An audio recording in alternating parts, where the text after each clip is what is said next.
The difference this time was that two consistently loyal Republican senators, Todd Young from Indiana and Josh Hawley from Missouri, voted with the Democrats to do this. And I think it has that they're both, particularly Todd Young's a combat experienced Marine who's always expressed concerns about the use of U.S. military forces overseas, and Hawley's also been concerned about that, about the commitments of forces overseas. So I think this has more to do with the exact issue of troops overseas, and it's about two senators. We'll have to see what happens during the debate. This certainly does not mean it's law. It just means an issue that has never gotten to the floor for this. 5 Republicans broke ranks. Yeah, they actually broke ranks with President Trump in a Senate vote this afternoon to limit further U.S. military action in Venezuela without congressional approval. In a 52-47 vote, senators agreed to advance a war powers resolution to the debate stage, clearing a vital procedural hurdle and indicating that the measure will pass the chamber, and that's a significant rebuff for Trump. The vote came after the president raised the prospect of the US remaining in control of Venezuela for years. Let's talk about this with Mark Montgomery, who's a retired Navy Rear Admiral and senior fellow at the Foundation for the Defense of Democracies, which is a think tank. Rear Admiral, retired. Mark, hello to you. Hi, how you doing, Henry? I'm very, very well. Now, listen, I saw that vote split, 52-47, and I thought 5 Republicans broke ranks. This is news. How significant do you think it is? Well, 3 of the Republicans, Rand Paul, Lisa Murkowski, and Suzanne Collins, have consistently broken with Trump on different issues. That normally would put it into a 50-50 tie that Vice President Vance would then break in the president's favor. The difference this time was that two consistently loyal Republican senators, Todd Young from Indiana and Josh Hawley from Missouri, voted with the Democrats to do this. And I think it has that they're both, particularly Todd Young's a combat experienced Marine who's always expressed concerns about the use of U.S. military forces overseas, and Hawley's also been concerned about that, about the commitments of forces overseas. So I think this has more to do with the exact issue of troops overseas, and it's about two senators. We'll have to see what happens during the debate. This certainly does not mean it's law. It just means an issue that has never gotten to the floor for discussion in the last 2 decades, which is about war powers control, because this is not the first War Powers Act resolution since the 2001 post 9/11 authorization to conduct combat operations. Well, but how do you expect the debate, Mark? How do you expect the debate to go in the second stage? I mean, and might some other Republican loyalists be persuaded by the force of argument? I'll be surprised if anyone's persuaded. I mean, people have set opinions on this. What's going to be interesting is if either the two back off. They say if they say, look, what we want to do is have a debate, and now we've had a debate, we'll re-express our loyalty to the president on this. This is one of those things. Every cycle, when a Democrat goes into Kosovo or Bosnia back under President Clinton, very few Democrats opposed them, and the Republicans all questioned their judgment.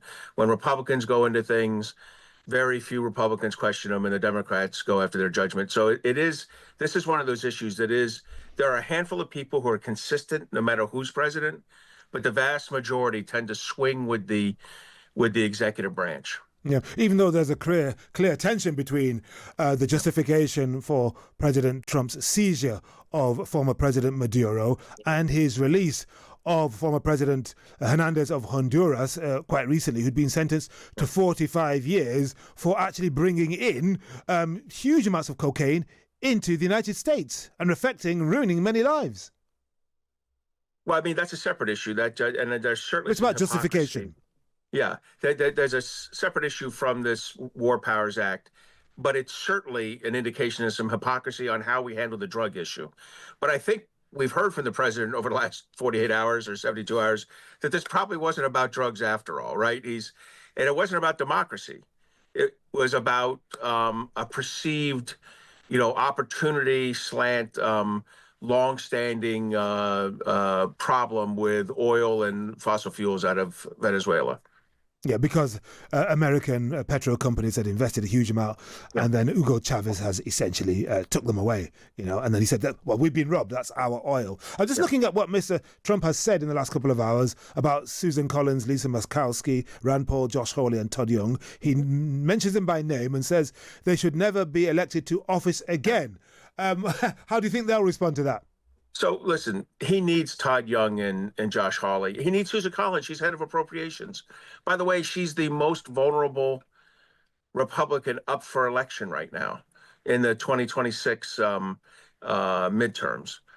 So not only is he going to later on determine that she should be elected, he will be working aggressively in late next year to help her get reelected, because she needs him and he needs her. He cannot have the Senate. He cannot afford for the Republicans to lose 4 seats in the Senate. Yeah, he does worry about being impeached, doesn't he?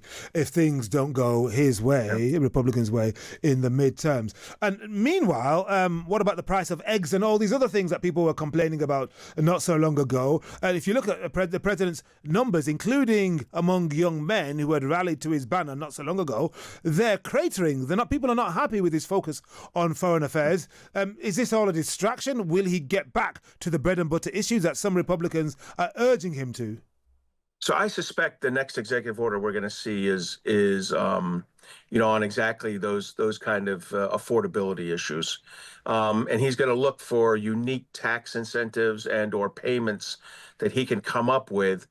Every president does this. There's these weird paycheck, checks that you get, $500 or $1,000 during the year leading up to an election, that is cloaked as as the government, being more efficient or effective in getting that back to you. So I do think we'll see some affordability issues come out.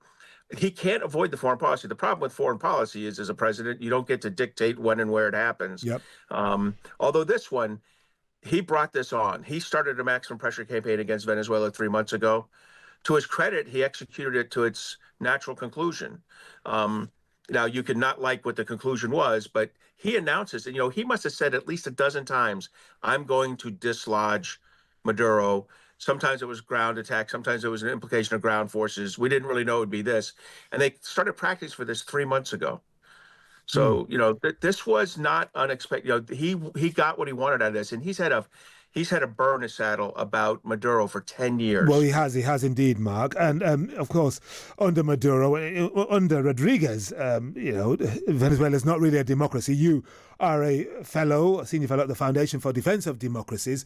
Lots of democracies in Europe who think Trump is no longer a defender of European democracies. No, I agree. So what I'll say first is he did not remove the head of the snake when he got rid of Maduro, and his wife were the face of the snake. The head of the snake was the defense minister and the interior minister, who are in the same position today that they were in 2 weeks ago. So he has not restored democracy. You're exactly right. He hasn't insisted that they release the thousands of political prisoners around the country. That should be the minimum first step. And you're right. This reflects itself in how he treats Denmark over Greenland, and which who his favorite leaders are in Europe, which tends to include Viktor Orban in Hungary, who's no Democrat himself. Yeah, it's not looking good, eh? Mark, thank you very much indeed for joining us on Times Radio. Mark Montgomery, a retired Navy Rear Admiral and Senior Fellow at the Foundation for Defense of Democracies. And given what we were just discussing a moment or two ago, and this is to our dear listeners, how robust do you think the US democracy is at the moment? I'd love to hear what you have to say.